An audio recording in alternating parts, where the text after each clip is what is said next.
What's up, everybody? It's your favorite Wings of Fire's favorite nerd, and today we are looking at the Iron Factory Heat Death.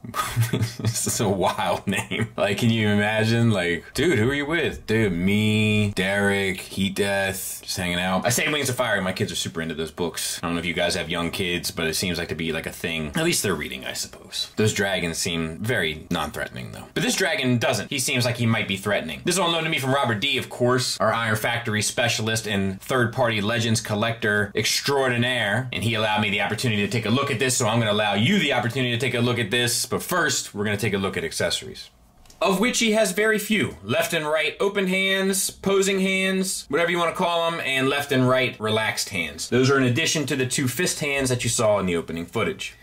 And let's take a look at the figure. So we have the head. The head is on a ball peg. The ball peg is connected to a flap that you can get an additional range with, but it's not meant to.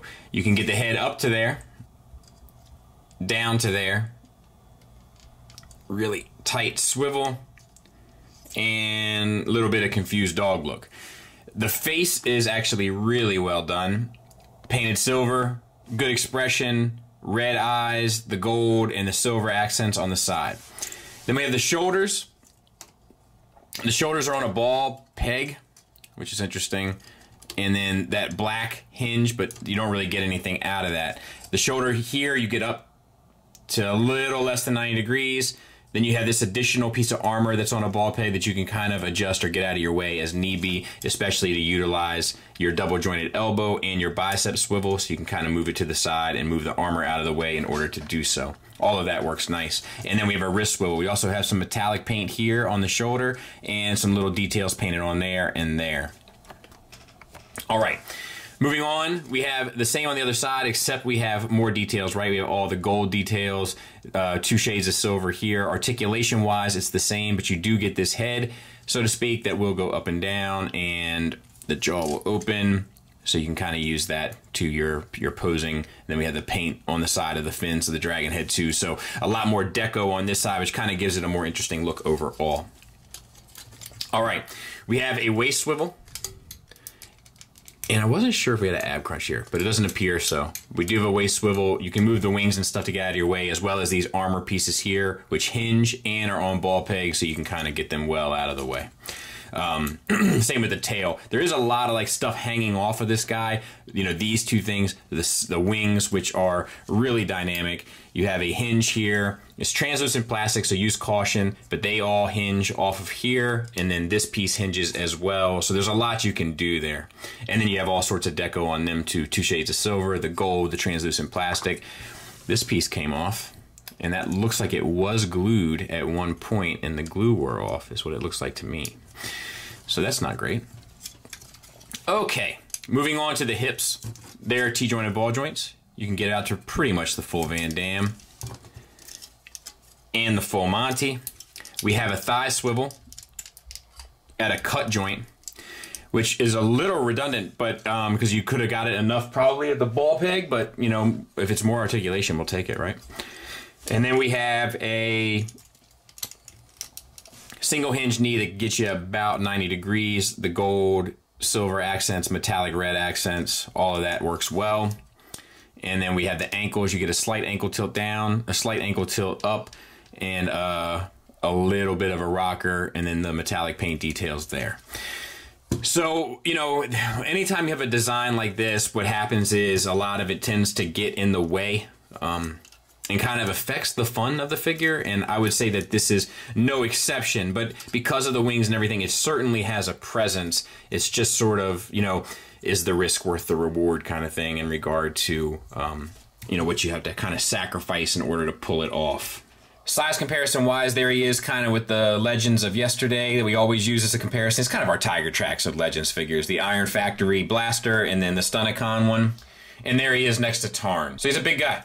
So let's get him transformed. The neck flap that I talked about that gives you some extra articulation that you can cheat, unplug that and bring this whole assembly here up and around. In order to do so, you might have to open up these side flank pieces that are attached to his legs. Bring this around, adjust the head as need be in order to spin it 180 degrees. I'll tell you what, these fingers and these little figures, not a good match. Tuck that in between, and then you can kind of double hinge this tail back, just sit it out of the way. Next, you want to untab the chest, and what we're trying to do here is manipulate everything that's on this black bar assembly.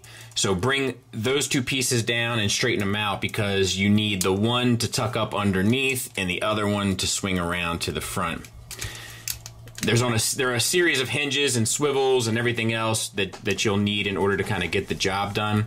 You want to make a U-shaped situation, I guess, with the upper hand here, and you see like there's another swivel there. It's just a matter of finding where they are, and then that will go kind of in front of this pocket here, and then this piece will tab in to the pelvis, and you just need to. And I'll tell you what, there's another thing, like this hand is constantly popping out. It was popped out when it arrived, like in the clamshell, and as I've manipulated it, it has a tendency to kind of continue to pop out. So there that is, right? That's plugged in, and then on this side, you bring this down.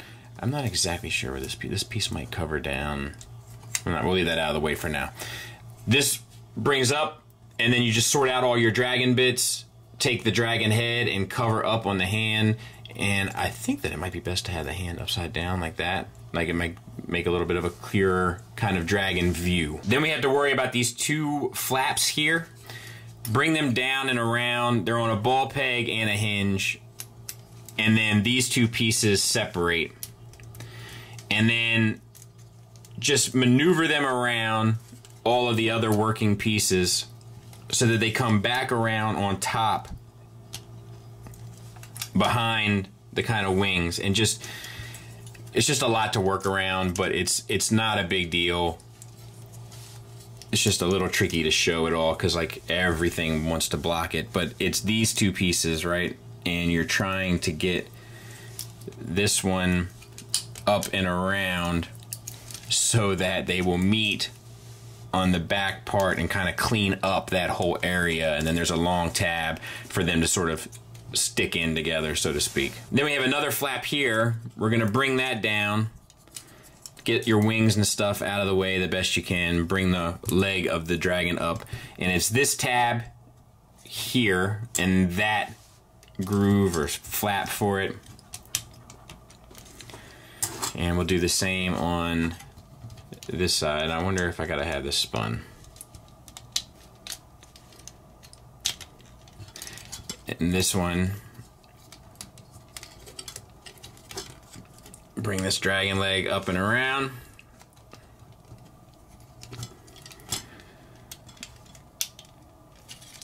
And there's a stress mark on this one here, and I'm guessing because he had the same issue that I'm having, trying to get it all lined up. But I'm gonna do the best I can because I don't want to mess it up. So I might just leave this undone because I don't want to cause any damage to it. It's a very thin piece of, look at that stress mark there. Thin piece of plastic here that this tab has to go in, and it's the same on this side. Let me show you. It's worth showing, right? So where this space is, there's two stress marks on that side, but this is the one that I find most alarming. It's a stress mark here, and it's right by, you know, it's just a thin, it's just as wide as the tip of this spudger, you know, so like that's a problem. So we're gonna leave that undone because I don't feel like having to make that phone call today.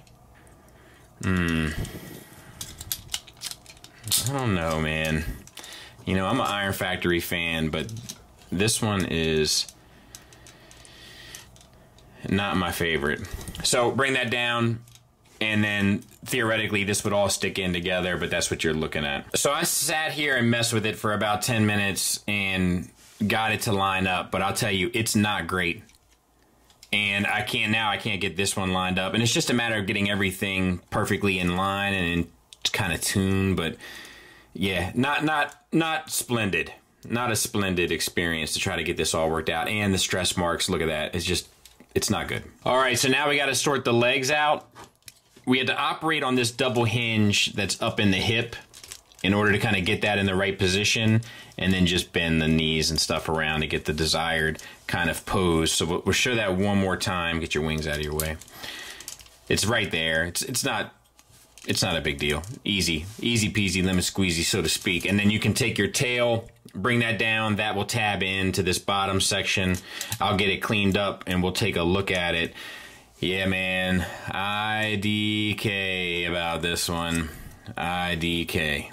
So let's take a look at dragon mode. You have a hinge with the ball peg on it at the bottom of the neck, at the base of it, so you get a little bit of up down. Then you have a swivel at the first joint, a secondary swivel, and then the head is on a double hinge, and then there's a bit of give with the joint from the last neck to the head that'll get you a little spin there, just ever so slight. And then we have gold paint on the eyes and teeth that look great, and then the little cannon inside the jaw is independently articulated on the same hinge that operates the jaw.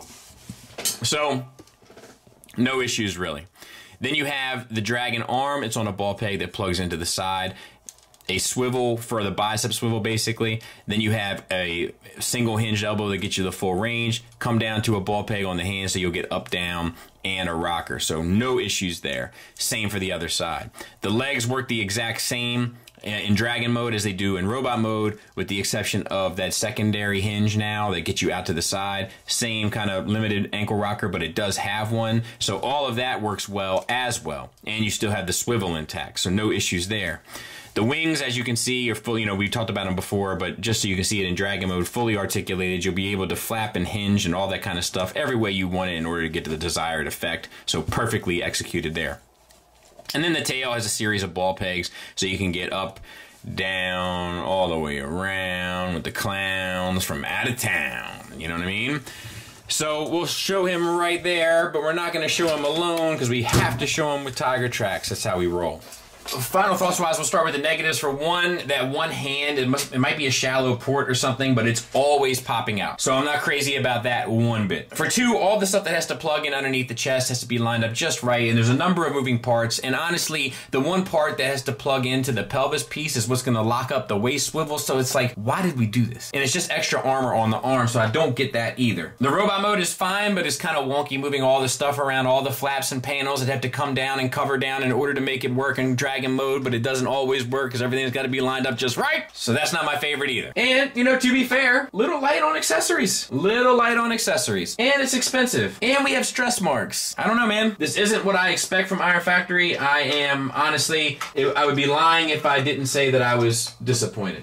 As for the positives, there is a good deco breakup between the flat red plastics, the metallic red paint, the two shades of silver, the gold paint, the translucent plastic on the wings. It all gives it a very dynamic look with not a ton of paint on it. Just the right amount of paint and color and plastic choices to break it up and make it look interesting. Also, the articulation is pretty well done across the board, both in dragon mode and robot mode, which isn't always a given when you have the beasts, I feel like. It doesn't always work as well as it should, but this one does. The sculpt for both modes, as we've come to expect from Iron Factory, is pretty much amazing. The materials feel good. The tolerances are pretty good, which is something because sometimes Iron Factory is a little too taut, like a tiger or a dragon, but not in this case. It's toleranced quite well. The engineering is interesting, and it does cover a lot of the dragon elements that I feel like other companies that have tried in the past are not as good at doing, or other robot elements as well. So that's saying something. And because of the wings and everything, it's always going to have kind of a strong presence, so that's cool. But I'm not really comfortable recommending this, only because I just think it does a number of things kind of sloppy and clumsy, which is something I don't normally expect from them. I love Iron Factory, love their products.